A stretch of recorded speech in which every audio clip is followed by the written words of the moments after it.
On va parler maintenant du chemin expérientiel de l'art. Parce que comme on l'a vu, cette lumière intérieure qui vit à l'intérieur de nous transforme, nous amène des qualités, nous unifie.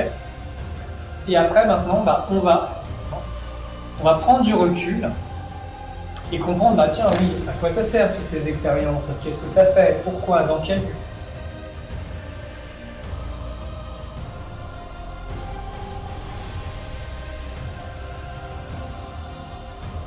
L'énergie passe et tiens, ça y est, je marche mieux.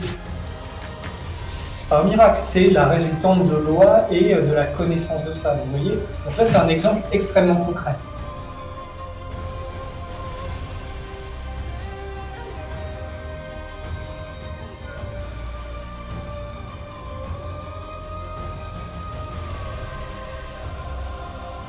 Comprenez bien que vous êtes un pilier lumière, vous êtes essentiel, vous êtes vraiment important pour ce monde.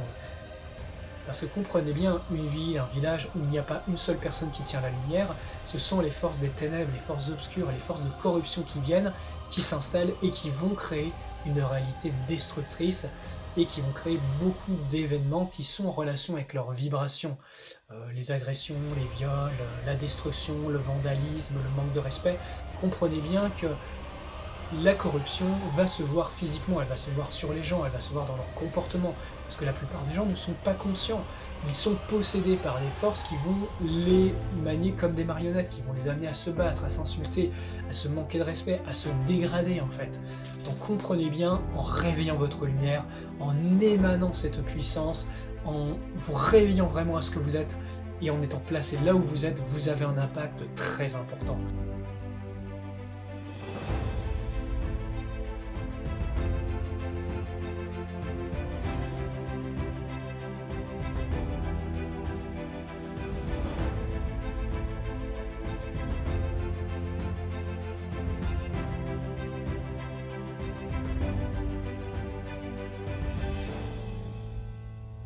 Nous sommes nombreux à réveiller notre lumière, plus même nous sommes nombreux à être formés à manier les forces de la lumière pour justement annihiler la corruption. Il y a eu des périodes de préparation, il y a eu des périodes de choix.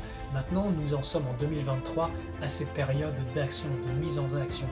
C'est pour cela que je fais beaucoup de vidéos où justement je vous parle que je forme les futures générations de prêtres, de magiciens, de praticiens justement pour permettre de rendre des services, pour libérer l'humanité qui n'a pas la possibilité ou qui n'a plus la possibilité de choix par elle-même de se libérer, de libérer des lieux, de permettre justement que la lumière puisse redescendre sur Terre, parce que ça dépend de notre connexion individuelle.